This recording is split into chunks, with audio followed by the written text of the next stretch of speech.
I'm gonna be honest with all of you.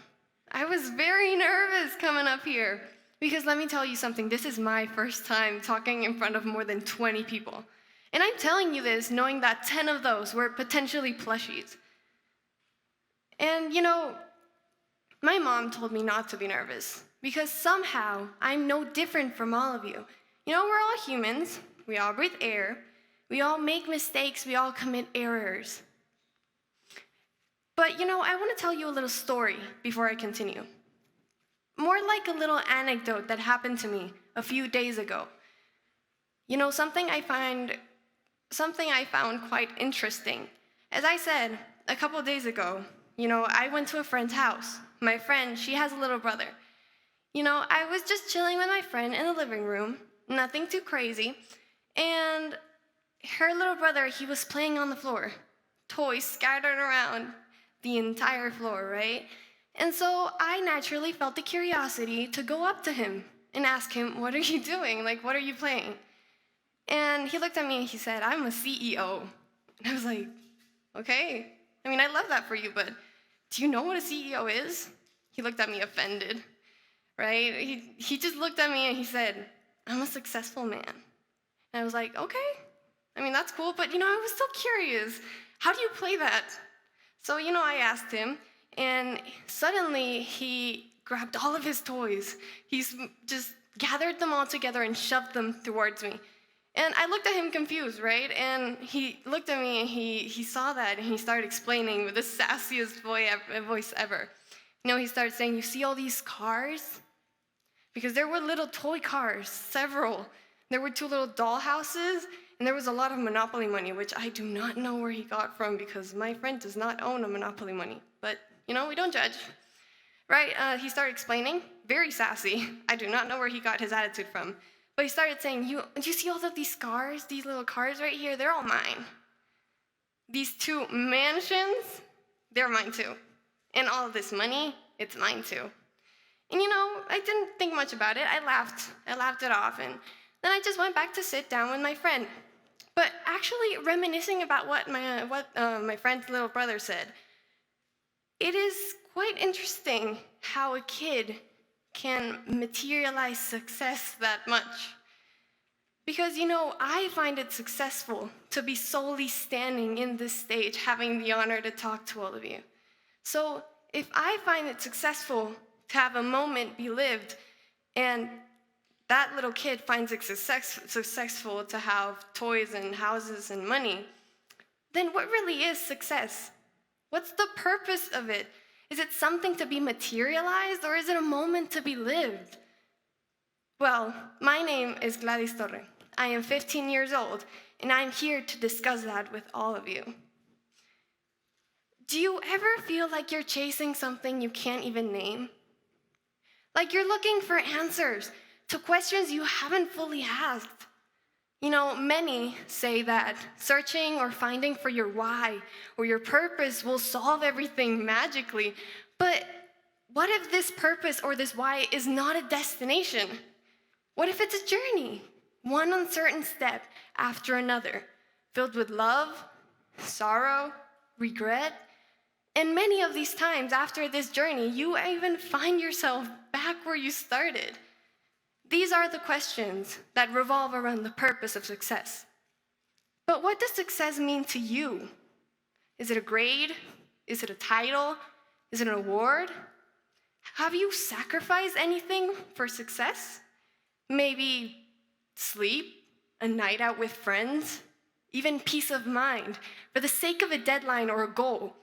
And when you got there, did it taste as sweet as you had imagined?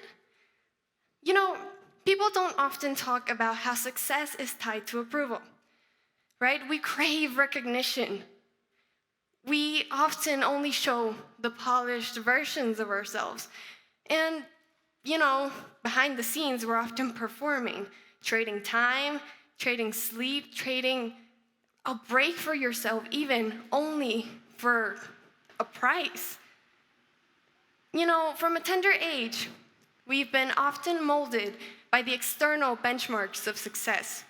But who decided that these grades or these titles or these awards are the absolute measures of success? Yes, a grade or a job may signify success, but does it really? Are these really the only things that we're gonna let define us? These markers don't prove who you are. Now, I learned this lesson the hard way. Why? Well, because I pushed myself when I was younger relentlessly to meet expectations. Why the hard way? Well, I can tell you I still remember the first time I had a breakdown in school. It was in kindergarten. At 5, I thought this stress was normal, that this level of stress was something everything else lived. But, now that I think about it, it really wasn't. And maybe some of you will doubt that I really remember, but trust me, I remember vividly. Standing in the middle of the room, being stared at by everyone, as I bawled my eyes out for one activity out of 30. That wasn't even 10% of my grade. That feeling of something heavy on your chest, eyes at the verge of tears, that tight knot on your throat, that you think if you swallow it, it will go away, but it doesn't. Now, the natural way of things is that if you put on high expectations, others will expect you to meet those high expectations with high demand, for you to meet them perfectly throughout the entire journey of whatever it is that you're doing. But it's usually these expectations that put the worry and the anxiety and the overall pressure on you. And this pressure, it doesn't just stop in school. It follows us into adulthood. We work harder, longer, we sacrifice even more, for the sake of a deadline, maybe even a goal, and, only to meet external standards. Supporting the anecdote I told you in the beginning, if you ask any kid what does success mean to them, they will probably tell you it's money. But why? Maybe it's because since we were young, we were taught to think that success is a prize to be earned, not a state of mind we cultivate. And we're not perfect. You are undoubtedly gonna make a mistake. But what really defines you and what really makes you know how you're gonna deal with that is how you're gonna fix that problem. Perfection doesn't equal your worth. And maybe this perfection doesn't come in every way. Success as it is often defined may come as nurturing a relationship, fostering self-acceptance, finding joy in the little things in life, as walking with your dog, reading a book you have been putting aside, or laughing with your friends. Success is more about living up to your values, to meet what you really think in your inner self. Now, a lot of people think that success tied to happiness means it is a free pass to do whatever it is that you want that makes you happy. But trust me, it isn't. I would love calling skipping responsibilities a win, but reality says otherwise. And that doesn't mean giving up ambition. You can have goals on yourself. You can push yourself to be the best version, but don't torture yourself while at it. Because a balanced life is not about climbing higher than everyone else. No, it's about grounding yourself. What am I doing here? What have I done? How did I get here?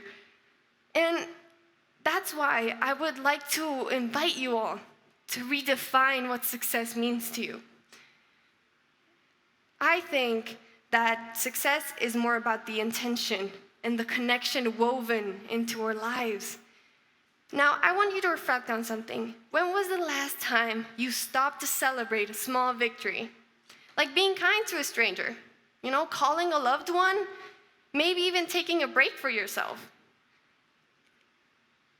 Because, success doesn't have to be big or flashy. It can often be found in the quiet, ordinary moments in our day-to-day life that we so easily overlook. Now, what is something that you have been putting off? Something that you really want to do, but you just think you can't because either you don't have time, or don't have the intention, you don't have the energy. What little thing can you change in your life or in your day-to-day to make that happen? Now, I want to challenge you to rethink what success is for you. Are you living for yourself, or are you living for the recognition of others?